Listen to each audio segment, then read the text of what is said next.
Do you know the definition of temperature? You will say sensation of hotness and coldness is called temperature. But do you know there are no relation between hotness and coldness with temperature? I will discuss this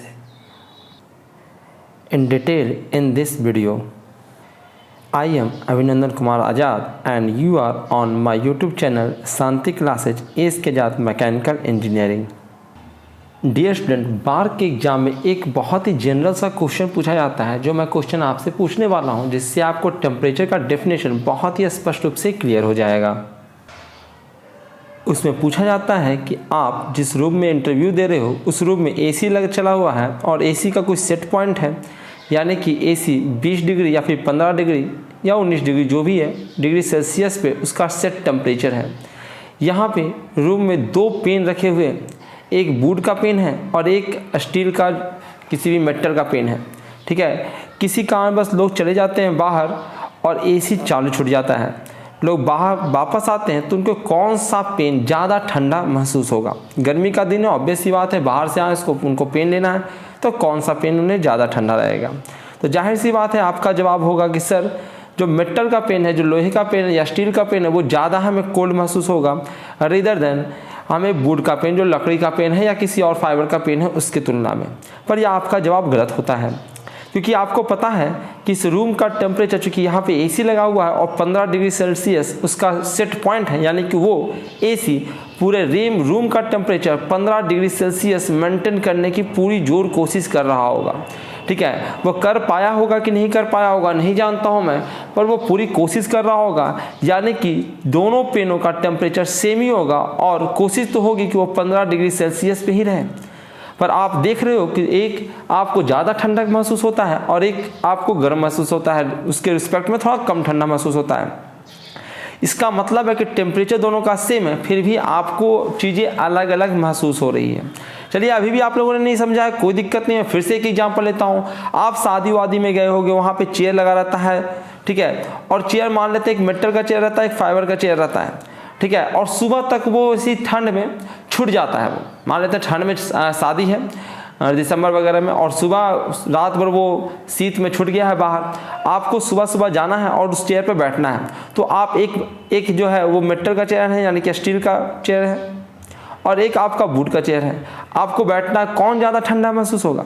तो आपको ज़्यादा ठंडा ये महसूस होगा। मैं पूछूंगा किसका टेम्परेचर कम है, आप तुरंत बोल दोगे स्टील का टेम्परेचर कम है, पर ऐसा नहीं है, क्योंकि भैया आप क्या, जब बात की जाती है कि टेम्परेचर, अभी आज का टेम्परेचर कितना है भाई, जब आप एटमॉस्फेरिक टेम्परेचर की बात करते हो तो कहते हो कि आज का टेम्परेचर कितना है, तो आज का टेम्परेचर 60 डिग्री सेल्सियस है एटमॉस्फेयर का टेम्परेचर।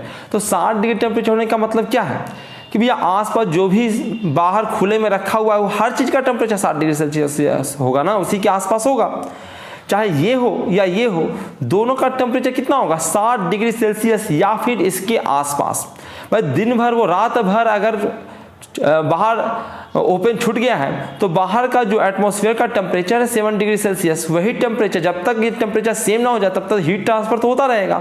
आपने बचपन से पढ़ा है कि टेम्परेचर डिफरेंस होगा तो हीट ट्रांसफर होगा, तो हीट ट्रांसफर होता जाएगा, रात भर इससे हीट दोनों से लेता रहेगा जिसका भी टेम्परेचर ज़्यादा है, और तब तक लेता रहेगा जब तक दोनों का टेम्परेचर 7 डिग्री सेल्सियस ना हो जाए। तो फिर क्यों कह रहे हो कि स्टील का टेम्परेचर कम होगा और वुड का ज़्यादा होगा? इसका मतलब है कि आपको टेम्परेचर का डेफिनेशन क्लियर नहीं है। यूँ तो टेम्परेचर में इतना डिटेल में हम लोगों को पढ़ना नहीं है, ठीक है, कभी पढ़ाना था, पर फिर भी मैं, चूंकि आप लोगों का बेसिक नहीं है, थोड़ा सा नॉलेज हम लोग अपना इंक्रीज करना चाहते हैं, तो मैं आप लोगों को चाहता हूं कि थोड़ा नॉलेज दिया जाए। जो 11th में मैं बच्चों को पढ़ाता हूं वो सब चीज़ें भी आप लोगों को एक बार पढ़ाया जाए। हो सकता है आपके पास टाइम ना हो तो आप स्किप कर सकते हैं, पर उसको मैं जरूर डिस्कस करना चाहूँगा। ठीक है, तो आज की वीडियो में हम लोग यही देखने वाले हैं कि टेम्परेचर क्या है, किस प्रकार से उसका अरेंजमेंट हुआ था, कैसे बना था, कैसे डिफाइन किया गया था, क्यों आया था, उससे क्या फ़ायदा है, ये सारे चीज़ों को हम लोग आज की वीडियो में देखने वाले हैं।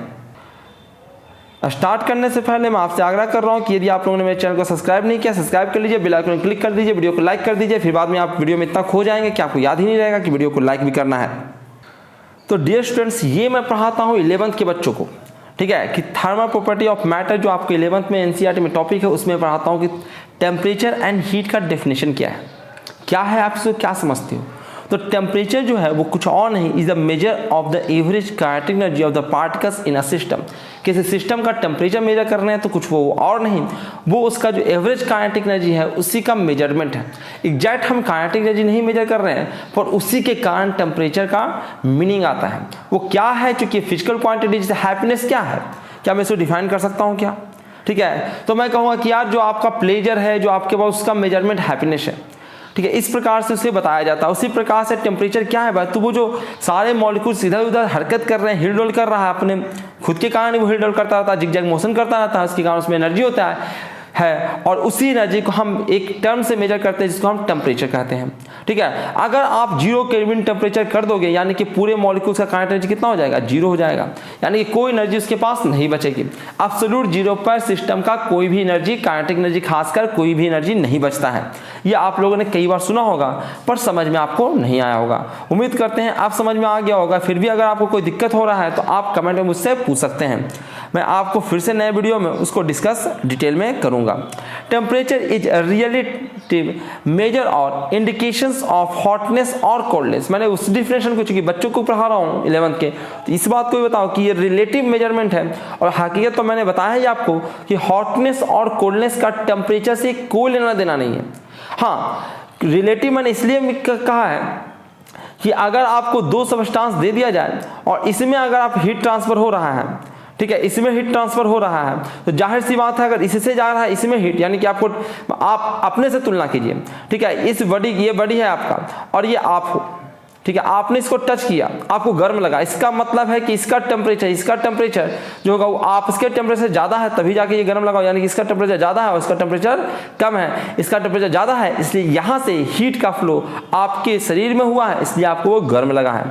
ठीक है, तो ये रिलेटिव मेजरमेंट है। आप ये कह सकते हो कि भैया हमने छुआ, चूंकि हमें गर्म लगा, यानी कि मेरे से उसका टेम्परेचर ज़्यादा है।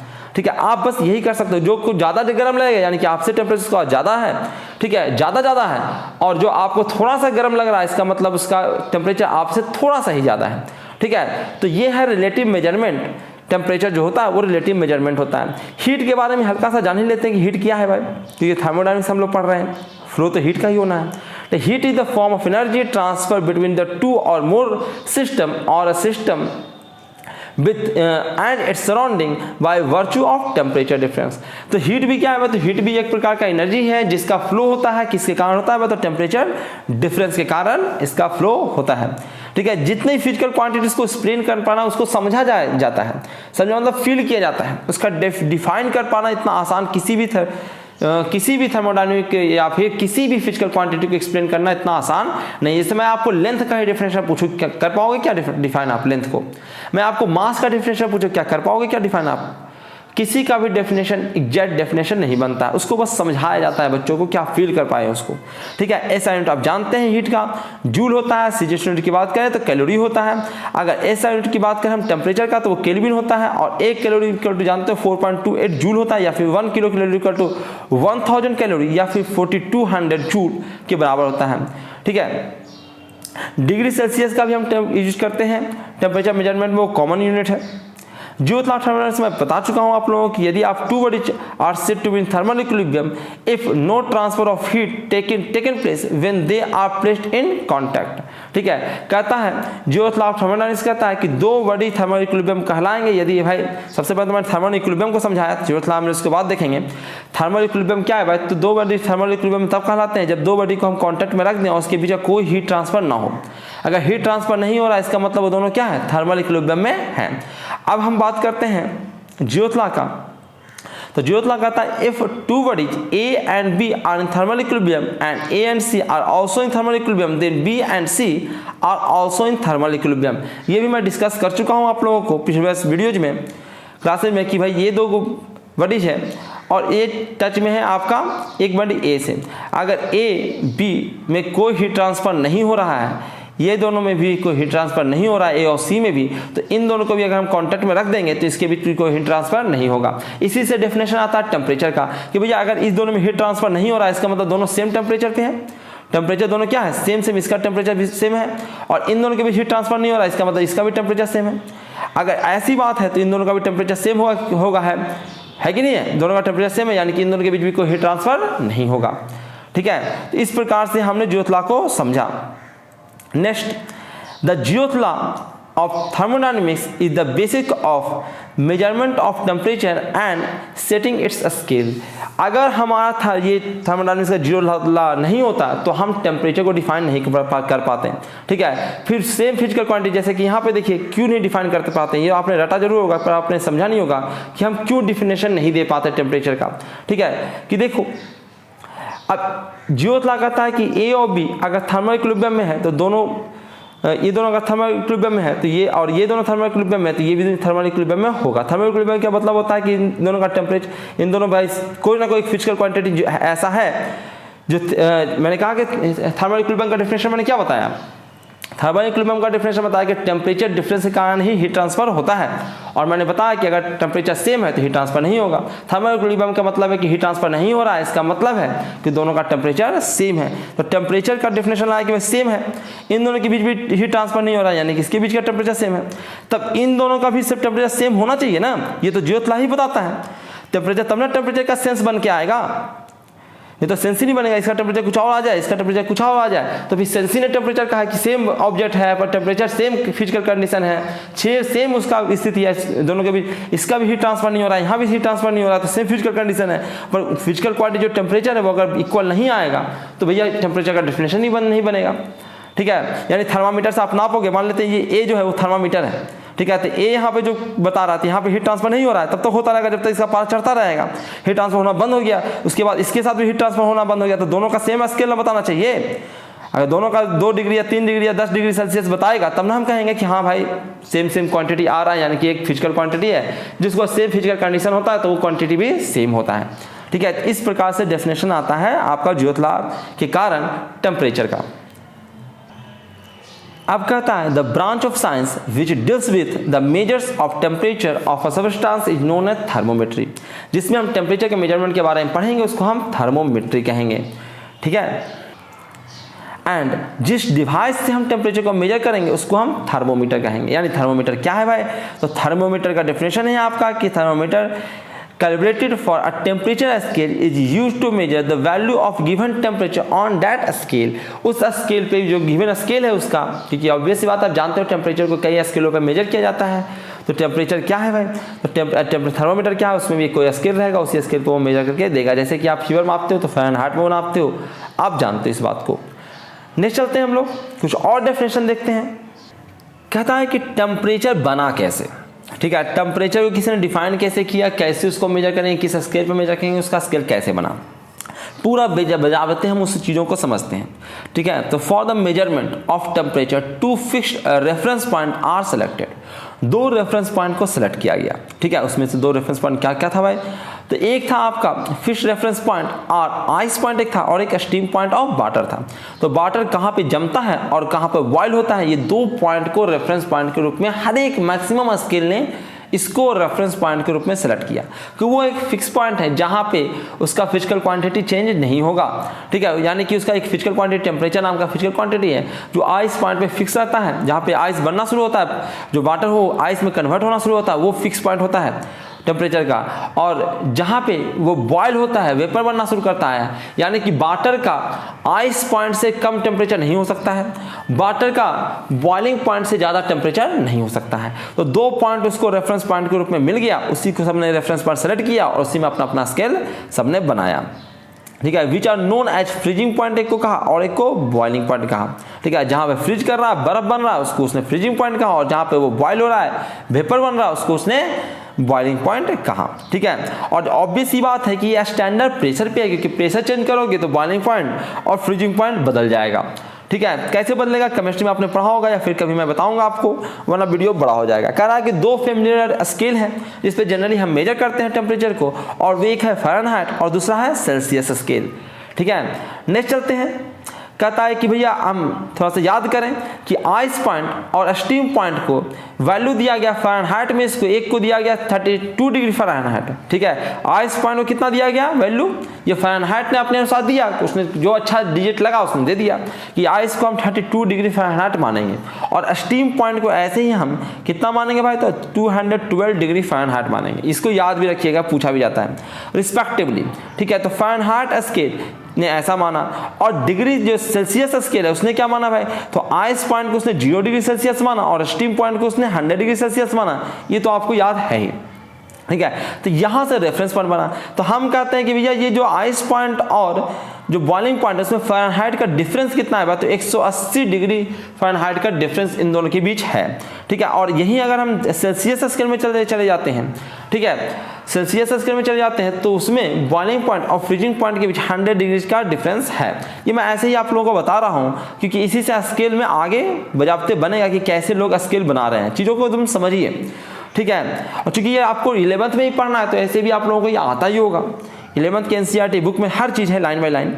On the Fahrenheit scale there are 180 equal intervals. 180 दिखा, 180 का अंतर था, तो उसने क्या किया कि पूरे को 180 भागों में बांट दिया, इक्वल भागों में बांट दिया, ठीक है, कि भैया यहाँ हमारा ये स्केल है, यहाँ पे पारा रहेगा तो हम कहेंगे जब बॉइलिंग पॉइंट आ रहा है, ठीक है, तो यहाँ पे पारा है तो इसको हमने 212 डिग्री फ़ारेनहाइट कर दिया, ठीक है। जहाँ फ्रीजिंग पॉइंट आया, जहाँ बर्फ़ जमा, उसको हमने 32 फ़ारेनहाइट कर दिया, और यहाँ से यहाँ का जो डिफरेंस है स्केल का उसको हमने बराबर बराबर भागों में बांट दिया। और कितने भागों में बांटा, तो 180 भागों में हमने बांट दिया। तो जो इसका एक भाग आया है, कोई भी एक भाग, दो भागों के बीच का दूरी, उसी को हमने क्या कर दिया, 1 फ़ारेनहाइट, कि इतना पारा खिसकेगा तो जो टेम्परेचर डिफरेंस आ रहा है वही आपका 1 फ़ारेनहाइट के बराबर है, ठीक है। इस प्रकार से फ़ारेनहाइट को डिफाइन किया गया between 2 reference points. And the Celsius ने उसी को क्या किया, 100 इक्वल भागों में बांट दिया। सेल्सियस ने क्या किया, उसको 100 इक्वल भागों में बांट दिया, और यहाँ से बन के आया हमारा स्केल। देखिए हमारा स्केल में दोनों के बीच रिलेशन आपको ड्राइव करके दिखाता हूँ कि कैसे रिलेशन बना था डिग्री और फ़ारेनहाइट के बीच, डिग्री सेल्सियस और फ़ारेनहाइट के बीच का रिलेशन। तो कहा गया कि आप 2 स्केल है आपके पास, एक 2 एक्सेस है आपको, एक पे आप डिग्री सेल्सियस रखिए और एक पे आप फ़ारेनहाइट में टेम्परेचर को रखिए, ठीक है। तो कहता है कि जब 0 डिग्री सेल्सियस पहले तो 2 ही तो रेफरेंस पॉइंट है, तो ये 0 डिग्री सेल्सियस है, उसी का वैल्यू ये 32 डिग्री फ़ारेनहाइट बताता है, ठीक है। तो इसका जो 0 है उसका 32, तो ये पॉइंट हमने सेलेक्ट कर लिया। उसके बाद कहा कि मेरा जो 100 है उसका ये, सॉरी यहाँ पे 212 वो लिखा गया हो गलत, कोई दिक्कत नहीं है, 212 आप यहाँ पे मान लीजिए, ठीक है। 212 उसी को कहा गया, ठीक है। आप क्या किया कि भाई कोई भी पॉइंट एक जनरल पॉइंट लिया, क्योंकि इस पॉइंट को अगर हम इसका टेम्परेचर अगर नीचे TC है, TC मतलब सेल्सियस स्केल पे अगर TC है तो फ़ारेनहाइट स्केल पे कितना होगा ये हमको जानना था, ठीक है। तो हमने इस पॉइंट पे क्या किया भाई, तो इसको मिलाया, तो हमारा भाई हम जान रहे हैं कि दोनों के बीच रिलेशन जो होगा लीनियर होगा, तो दोनों को हमने जो पॉइंट आया था, एक फ्रीजिंग पॉइंट एक बॉइलिंग पॉइंट, दोनों को हमने मिला के दिया, तो एक हमारा स्टेट बन के आ गया, क्योंकि हम जान रहे हैं कि दोनों के बीच जो रिलेशन होगा वो लीनियर होगा, तो लीनियर होगा तो सीधे सीधे आप लाइन से मिला दीजिए, ठीक है। और एक जनरल पॉइंट हमने ले लिया है, इसका टेम्परेचर भाई सेल्सियस स्केल पे TC माना है, फ़ारेनहाइट स्केल पे TF माना है, ठीक है। अब इस पॉइंट को अगर मिलाते हैं तो एक ट्रायंगल बन के आता है ये वाला, ठीक है। इसमें ये जो थीटा है इसको मैं निकालना चाहता हूँ, tan थीटा को, tan थीटा का निकालता हूँ तो देखो इस वाले ट्रायंगल में जाइए, tan थीटा, तो ये वाला जो है वो 180 है और ये वाला जो है वो 100 है, क्योंकि यहाँ से यहाँ डिग्री सेल्सियस है ना, तो यहाँ पे 0 है, यहाँ पे 100 है, और यहाँ पे देखो 32 है और यहाँ पे 212 है, तो इन दोनों के बीच का डिफरेंस कितना आएगा, 180 आएगा, ठीक है। तो भैया tan थीटा कितना आया भाई, तो 180/100। उसी प्रकार से ये पॉइंट हमने लिया, और इस पॉइंट को अगर ये देखें, ठीक है, इस पॉइंट को अगर देखें आप, तो इसमें क्या है, तो ये वाला अगर डिफरेंस देखेंगे, ये वाला डिफरेंस, तो ये पॉइंट तो हमने TF माना है, TF माना है, तो TF में अगर पूरा अगर TF है तो उसमें से ये 32 अगर हम हटा देते हैं, TF में से 32 घटा देते हैं, ठीक है, तो हमको ये डिफरेंस मिल के आएगा, क्योंकि tan थीटा इसमें भी निकाल सकते हैं ना हम लोग। tan थीटा अगर हम इसमें निकालते हैं तो TF माइनस 32 बटा नीचे कितना है भाई, तो ये वाला डिस्टेंस, यहाँ पे कितना है भाई, तो ये पूरा डिस्टेंस ये कितना है भाई, तो ये TC है, तो TC ये TC है और TC माइनस 0, तो TC माइनस 0 नीचे कर दिया, तो ये निकल के आ गया इन दोनों के बीच का रिलेशन, ठीक है, इन दोनों के बीच का रिलेशन निकल के आ गया है। तो इस प्रकार से हम डिग्री सेल्सियस और डिग्री फ़ारेनहाइट में हम लोगों ने रिलेशन निकाल के आ गया, जो हमारा रिलेशन ये बन के आ गया है। आप इस फॉर्म में भी रिलेशन को याद रख सकते हैं या फिर इसको और इम्प्रूव कर सकते हैं, ठीक है, जो कि यहाँ भी बताया गया है, यहाँ भी समझाया गया है, ठीक है, कि एक स्टीम पॉइंट को सेलेक्ट कर लिया हम लोगों ने, डिग्री सेल्सियस ने इसको 100 माना, और आइस पॉइंट को भी सेलेक्ट किया जिस पे इसने 0 डिग्री सेल्सियस माना।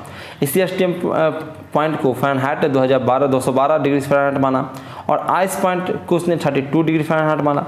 इन दोनों के बीच का डिफरेंस 180 आया, और इसका डिफरेंस 100 आया। तो रिलेशन हमारा सिंपल सा बन के आ गया है, TC माइनस 0/100 TF माइनस 32/180, जो इसके बीच का डिफरेंस है। इस प्रकार से अगर इसको हम कन्वर्ट करके इसमें ले आएँ तब भी हमारा फॉर्मूला बन सकता है, TC = 5/9 इंटू TF माइनस 32। ये आता है आपको, ये बड़े बड़े एग्जाम में आता है, छोटे एग्जाम में भी आता है, हर एग्जाम में आता है ये सब कन्वर्ट करने के लिए, ठीक है।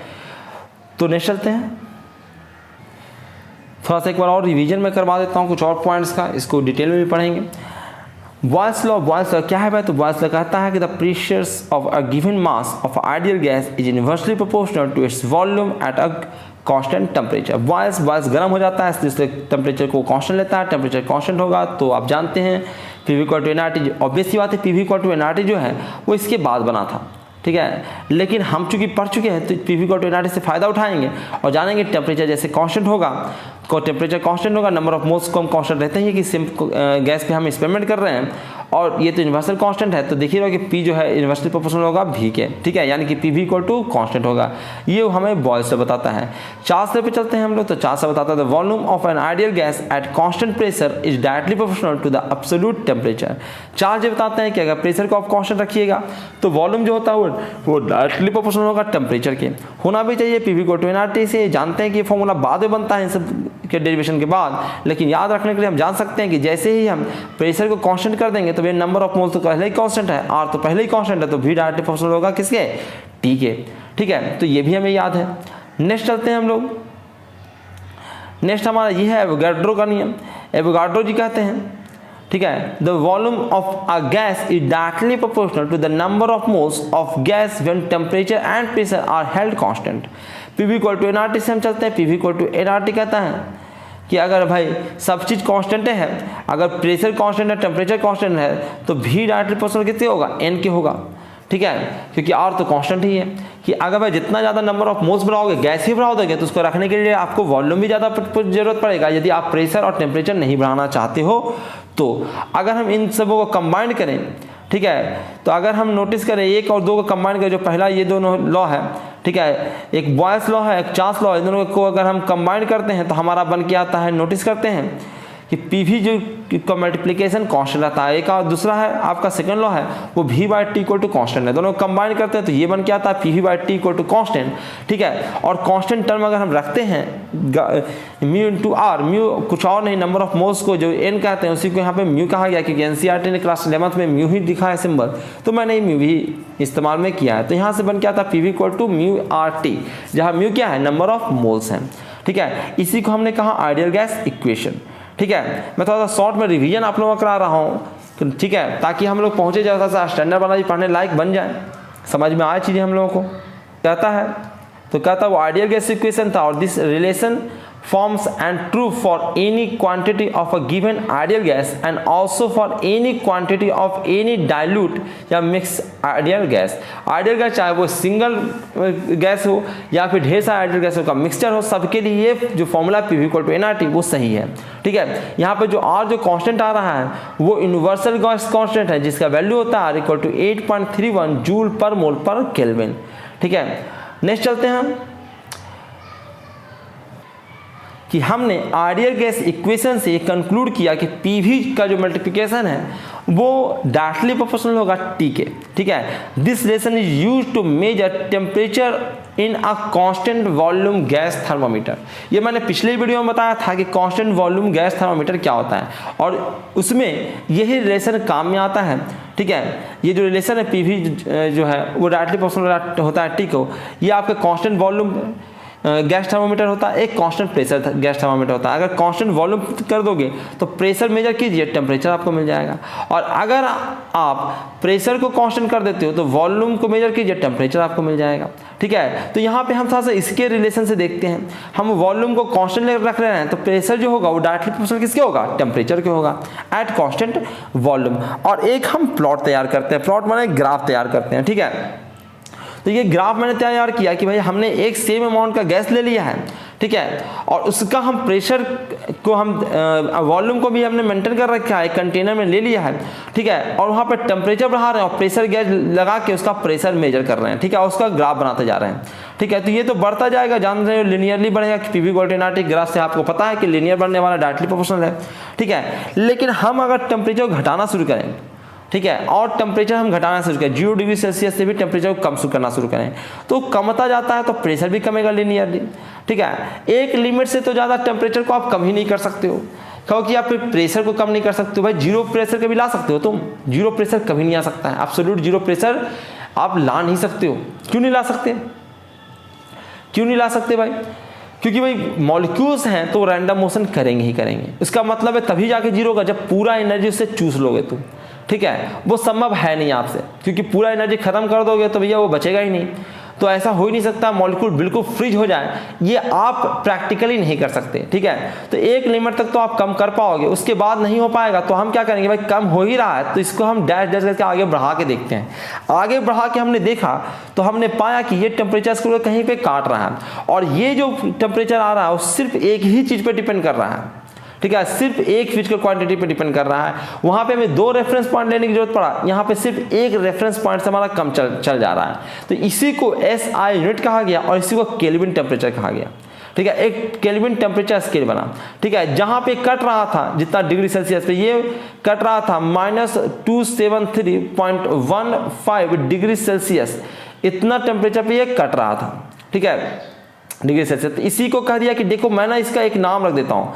केल्विन ने कहा कि मैं इसको एब्सोल्यूट 0 कहता हूँ। एब्सोल्यूट 0 मतलब ये टेम्परेचर ऐसा टेम्परेचर है जहाँ पे प्रेशर 0 हो जाता है। प्रेशर 0 होने का मतलब है कि उसका पूरी एनर्जी खत्म हो गई है, पूरा मूवमेंट खत्म हो गया है। ठीक है, तो उसको एब्सोल्यूट 0 कहा गया और उसका नाम रखा गया 0 केल्विन। ठीक है, यानी 0 केल्विन बराबर कितना है भाई, तो -273.15 डिग्री सेल्सियस 0 केल्विन बराबर होता है। तो ये है एब्सोल्यूट 0 या एब्सोल्यूट टेम्परेचर का कॉन्सेप्ट, केल्विन टेम्परेचर का कॉन्सेप्ट। ठीक है, जो PV = nRT से आया था। अब आपको ये भी समझ में आ गया होगा कि आखिर क्यों SI यूनिट टेम्परेचर का केल्विन क्यों है। ठीक है, खासकर थर्मोडायनेमिक्स में जो भी आप इस्तेमाल करोगे टेम्परेचर को, वो केल्विन में ही लोगे, नहीं तो गड़बड़ हो जाएगा। PV = nRT जो इक्वेशन है उसमें केल्विन में लोगे, तभी जाके आपका टेम्परेचर जो इक्वेशन है सही रिजल्ट देगा। ठीक है, तो यहाँ से एब्सोल्यूट 0 का डेफिनेशन आया कि absolute 0 is the lowest possible temperature where nothing could be colder and no heat energy remain in the substance. ठीक है, एब्सोल्यूट 0 क्या है भाई, तो एब्सोल्यूट 0 बच्चा क्या है कि ऐसा पॉसिबल टेम्परेचर है, ये ऐसा लोएस्ट पॉसिबल टेम्परेचर जिसको हम सोच सकते हो भाई, इससे नेगेटिव तो तुम सोच ही नहीं सकते, क्योंकि इससे कम टेम्परेचर तुम करोगे, ठीक है, तो प्रेशर निगेटिव हो जाएगा। संभव है क्या? टेम्परेचर कभी प्रेशर किसी चीज़ का निगेटिव कर सकते हो? प्रेशर एक स्केलर क्वांटिटी है, किसी भी दीवार पे जो परपेंडिकुलर फोर्स लगता है पॉइंट एरिया पे, उसी को हम प्रेशर कहते हैं। तो क्या वो कभी निगेटिव हो सकता है क्या? तो कभी वो निगेटिव नहीं हो सकता है। तो कभी भी आपका टेम्परेचर 0 केल्विन से कम नहीं हो सकता है। और ये क्वेश्चन आता भी है EAC के एग्जाम में, जनरल कंपटीशन में, छोटे छोटे एग्जाम में, हर छोटे बड़े हर एग्जाम में आता है। ठीक है, कि टेम्परेचर कुछ भी चीज़ 0 केल्विन से कम संभव नहीं है, यहाँ तक कि 0 केल्विन टेम्परेचर भी संभव नहीं है। रियलिटी में उसको भी अचीव कर पाना संभव नहीं है। हाँ, कल्पना आप कर सकते हो, क्योंकि उससे कोल्डर चीज़ एग्जिस्ट नहीं कर सकता है 0 केल्विन से कोल्डर। ठीक है, और वहाँ पे 0 केल्विन पे जाओगे तो उसका पूरा एनर्जी खत्म हो जाएगा। ठीक है, तो आप उम्मीद करता हूँ कि आप ये एब्सोल्यूट टेम्परेचर के कॉन्सेप्ट को आप समझ गए होंगे। कुछ एक और पॉइंट समझ लेते हैं, उसके बाद हम लोग चलेंगे मेन टॉपिक पे। Absolute 0 is the foundation of the Kelvin temperature scale और absolute scale temperature on the scale -273.15 degree Celsius is taken at the 0 point that is 0 Kelvin. उसी को 0 केल्विन कहा गया, जो मैंने आपको बता दिया। ये भी आप इसको याद रखिए, वरना वहाँ पे कैलकुलेट करना पड़ जाएगा कि एब्सोल्यूट 0 भाई 0 केल्विन पर रहता है, डिग्री सेल्सियस का टेम्परेचर -273.15 डिग्री सेल्सियस। कई लोग मिस्टेक कर रहते हैं, -273.16 कर देते हैं। ऑप्शन में भैया दोनों रहेगा, ध्यान रखिएगा। तो 0.5 होता है, 0.6 क्यों लोग कर लेते हैं? क्योंकि ट्रिपल पॉइंट का टेम्परेचर होता है, लोगों को वही याद रहता है, तो पट जल्दीबाजी में कर देते हैं। ठीक है, एब्सोल्यूट 0 क्या है? एब्सोल्यूट टेम्परेचर क्या होगा फ़ारेनहाइट पे? तो होगा -459.69 डिग्री फ़ारेनहाइट। ठीक है, ये निकालना पड़ जाएगा तो दिक्कत हो जाएगा, इसलिए इसको याद रखिए। आइस पॉइंट जो होता है वो 273.15 केल्विन पे होगा, 0 डिग्री सेल्सियस होगा और 32 डिग्री फ़ारेनहाइट होगा। स्टीम पॉइंट की बात करें तो 273.15 केल्विन होगा, 0 डिग्री सेल्सियस होगा और 212 डिग्री फ़ारेनहाइट होगा। आपको बस याद ये वाला करना है। ठीक है, बाकी तो अधिकतर चीज़ें आपको याद ही है। ठीक है, तो बस आपको इतना ही याद करना था। बाकी आपको ये जानना है कि the size of the unit for Kelvin temperature is the same Celsius degree. So temperature on these scale are related by T equal to, अगर केल्विन में आप मेजर कर रहे हैं तो TC यानी डिग्री सेल्सियस में जो है उसमें आप 273.15 को जोड़ दीजिए। ठीक है, 0.15 को लोग इज्जत नहीं देते हैं तो 273 ही जोड़ जोड़ के केल्विन में कन्वर्ट करते रहते हैं। ठीक है, यहाँ पर भी उसी चीज़ को फिर समझाया गया है, उसको भी देख लेते हैं क्या है कि भाई कोई भी गैस हो 100 डिग्री सेल्सियस पे उसका कोई भी हाल है।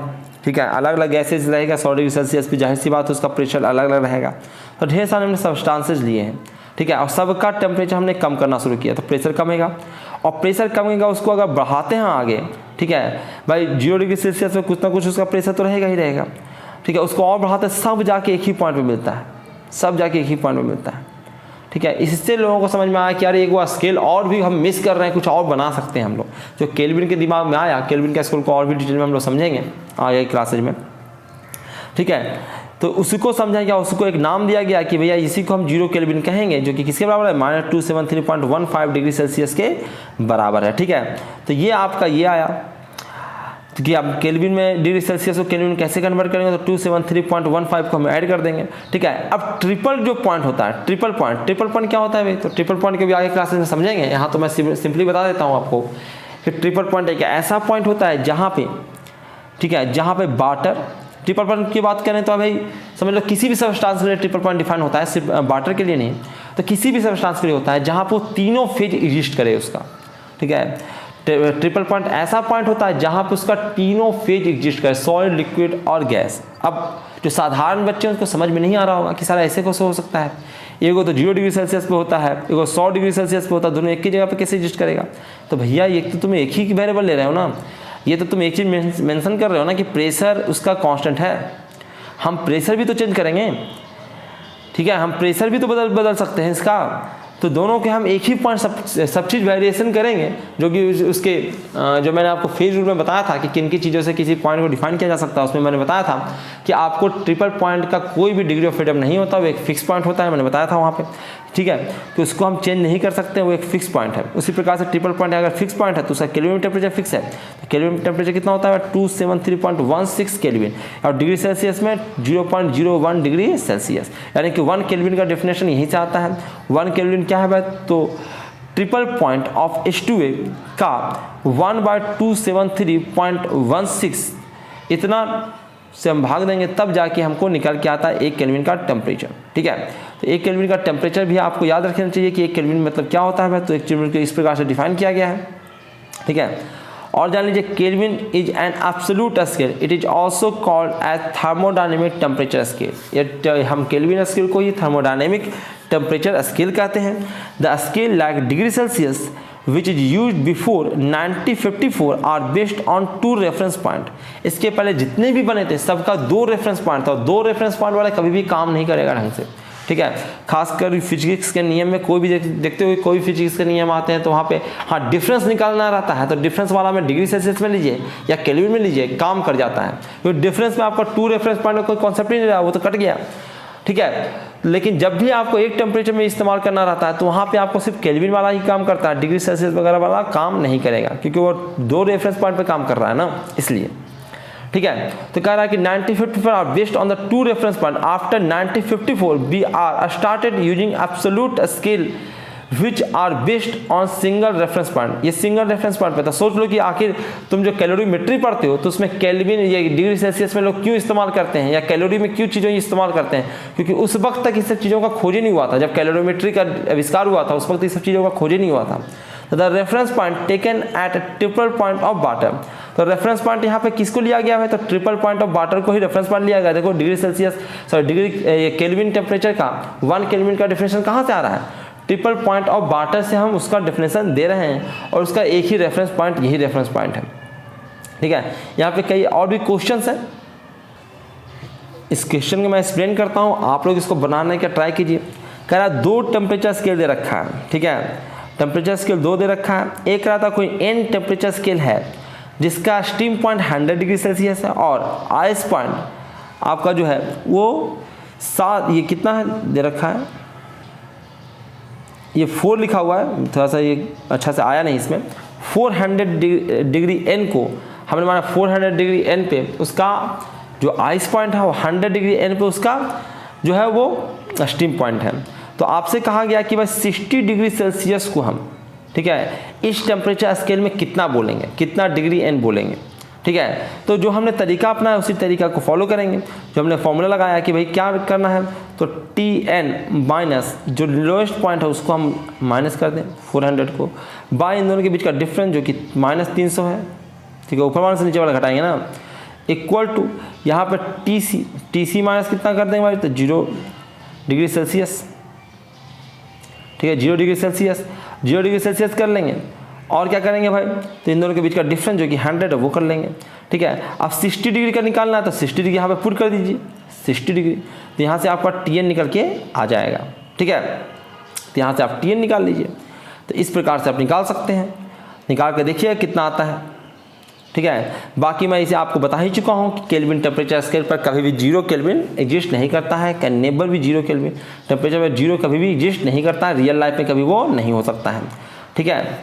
नेक्स्ट क्या है भाई, तो नेक्स्ट एक चीज़ कॉन्सेप्ट है कि लोग कई बार पूछते हैं कि सर अल्कोहल का इस्तेमाल हम थर्मामीटर में मरकरी या पे क्यों नहीं कर सकते। इंटरव्यू में भी आता है, कई जगहों पे आता है, ठीक है, क्वेश्चन में भी आता है, एसी के क्वेश्चन में, तो क्यों नहीं कर सकते हैं। तो उसका जवाब भी यहाँ पे लिखा हुआ है कि भाई if an alcohol and mercury thermometers are calibrated, ठीक है, at a steam point and ice point, then they are guarantee to give some same reading at the calibration point if the distance between the ice point and steam point is divided into the 100 equal point, then they are not guaranteed to read same any value।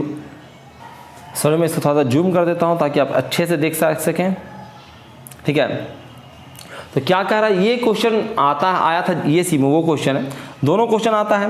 एक तो ये भी question आता है कि हम mercury का इस्तेमाल क्यों नहीं कर सकते थर्मोमीटर में, कि थर्मोमीटर में इस्तेमाल करोगे तो बहुत लंबा थर्मोमीटर लाना पड़ेगा, क्योंकि थर्मल एक्सपेंशन उसका रेशियो बहुत ज़्यादा होता है, तो काफ़ी ज़्यादा एक्सपेंड कर जाएगा, तो बहुत लंबे थर्मोमीटर की जरूरत पड़ जाएगी आपको, ठीक है। दूसरा ये भी पूछा जाता है कि क्या हम क्या कर रहे हैं कि अल्कोहल और मरकरी, ठीक है, दोनों से हम लोगों दोनों को भरा, इसमें हमने Hg भर रखा है और इसमें हम लोगों ने इसमें हम लोगों ने भर रखा है अल्कोहल, ठीक है। हमने दोनों कैलिब्रेट किया, तो यहाँ पे इस पॉइंट पे दोनों का आया आपका 0 डिग्री सेल्सियस, 0 मतलब यहाँ पे आया उसका आइस पॉइंट, ठीक है। और कहीं एक यहाँ पे इसका आया है और इसका यहाँ पे आया है, क्या आया है भाई, तो इसका आया है आपका स्टीम पॉइंट, इसका यहाँ आया है, और ये जब पूरा अल्कोहल यहाँ पे था तब जाके यहाँ पे इसका स्टीम पॉइंट टच किया है। अब कह रहे हैं इसको हम 100 इक्वल भागों में हमने बांट दिया है, ठीक है, इसको भी 100 इक्वल भागों में बांट दिया है। तो क्या कहीं पे ये ज़रूरी है कि इसका कोई ना कोई पॉइंट मैच करे, ठीक है, या फिर ये सब सारे पॉइंट्स मैच करें, ठीक है, क्या ये ज़रूरी है, तो कह रहा है ऐसा कोई ज़रूरी नहीं है, ठीक है। यही मैंने लिखा है कि if an alcohol and mercury thermometer are calibrated, यानी ग्रेड उसमें दिया जा रहा है at the steam point and ice point. Ice point पर हमने मार्किंग कर दिया उस पर, और मार्किंग कर दिया हमने स्टीम पॉइंट पे, and they are granted to give same reading at the calibrated point. Calibrated point पे तो वो सेम रीडिंग देगा, क्योंकि भाई हमने कैलिब्रेटेड पॉइंट पे उसका रीडिंग दिया है, ठीक है, पर कोई ज़रूरी नहीं है कि बाकी जगहों पे वो मैच कर जाए। If the distance between the ice point and steam point divided into 100 equal part, then they are not granted to read same anywhere between the calibrated point. उसके बीच में हम लोग कहीं पे सेम रिजल्ट देगा ऐसा कोई ज़रूरी नहीं है। हाँ, कैलिब्रेटेड पॉइंट पे हमने किया है, यानी आइस पॉइंट पे और ये आइस पॉइंट पे और स्टीम पॉइंट पे वो सेम रिजल्ट दे सकता है, ठीक है। तो चलिए इस वीडियो को इतना ही रखते हैं, बहुत लंबा हो गया। अगले जो वीडियो में हम लोग पढ़ेंगे एनर्जी एंड एनर्जी इंट्रैक्शन के बारे में, कि भाई किस प्रकार कौन कौन सी एनर्जी को हम लोग स्टडी करने वाले हैं, कहाँ से कौन सी एनर्जी मिलती है, ठीक है। पूरी एनर्जी को स्टडी करेंगे डिटेल में, एनर्जी किस प्रकार से ट्रांसफर हो सकता है थर्मोडायनामिक्स में। इस सब क्वेश्चन पूछा जाता है कि वर्क ट्रांसफर कहाँ हो रहा है, हीट ट्रांसफर कहाँ हो रहा है, और कहाँ पे मास ट्रांसफर हो रहा है, ठीक है। आप एनर्जी ट्रांसफर हो वहाँ पे मास ट्रांसफर हो रहा है कि नहीं हो रहा है, ये सारी चीज़ें हम लोग अगले वीडियो में देखेंगे। तो इसमें इतना ही रखता हूँ मैं, बहुत बहुत धन्यवाद आप लोगों का। यदि आप लोगों ने वीडियो को लाइक नहीं किया तो लाइक कर दीजिए, चैनल को सब्सक्राइब कर लीजिए, बेल आइकन को क्लिक कर लीजिए, ठीक है, और अपने दोस्तों के साथ इसको जरूर शेयर करिएगा, क्योंकि लोग देखेंगे इसको। हाँ, अगर कोई प्रॉब्लम है आप कमेंट में दीजिए, ठीक है, क्योंकि इम्प्रूवमेंट किया जाएगा। एक्चुअली मुझे समय बहुत कम मिल जाता है, मैं कोशिश करता हूँ कि जल्दी से जल्दी आप तक कंटेंट पहुँचाया जाए, उसमें थोड़ा सा इफिशियंसी खराब हो जाता है। तो आप जैसे ही डिमांड करेंगे कि देखने वाला का भी कमेंट भी तो आना चाहिए कि सर ये चीज़ समझ में नहीं आया, तो उसको और अच्छे से एक्सप्लेन किया जाएगा, ठीक है, क्योंकि जल्दीबाज हड़बड़ाहट होता है। जैसे होली की छुट्टी मिली है तो मैं जल्दी जल्दी रिकॉर्ड कर रहा हूँ आप लोगों के लिए वीडियो, ठीक है। अपना आप लोग होली खेल रहे हैं, मैं वीडियो रिकॉर्ड कर रहा हूँ, तो जल्दीबाजी होता है, इसलिए मैं तो ऐसा पहले का भी जो वीडियो होता तो काफ़ी ज़्यादा उसमें मतलब आप लोगों को समझाने के लिए काफ़ी मेहनत किया जाता था। पर अब चूँकि वीडियो देखने वालों की भी संख्या कम गई है, ठीक है, कहाँ बिजी रहते हैं लोग, क्योंकि यूट्यूब पे वीडियो नहीं देख रहे हैं, हो सकता है सबके पास अब कोचिंग वोचिंग कर रहे हैं या फिर यूट्यूब पे देखने भी आते हैं, डिस्ट्रैक्ट हो जाते हैं बच्चे। अब क्या करें, मीडियम तो यही है, आप लोगों को करना पड़ेगा। सब्सक्राइब करके किसी चैनल को रखिए, आलतू फालतू चीज़ों को यूट्यूब पे सब्सक्राइब करके मत रखिए, वो आपको सजेस्ट भी नहीं करेगा। सजेस्ट नहीं करेगा तो आप इधर उधर भटकेंगे भी नहीं। पर आप दिन भर यूट्यूब पे आलतू फालतू 2 अकाउंट बना के रखिए, एक अकाउंट पर सिर्फ आप एजुकेशनल चैनल को ही सब्सक्राइब करके रखिए, ठीक है। तो आप लोग भटके किए रहे, क्योंकि वो कुछ भी आलतू फालतू चीज़ आपको सामने दिखा देता, आप उसको प्ले कर देते हो, फिर समय कब निकल जाता पता ही नहीं लगता, ठीक है। तो चलिए मैं यही रखता हूँ इसको। Thank you very much. Happy Holi.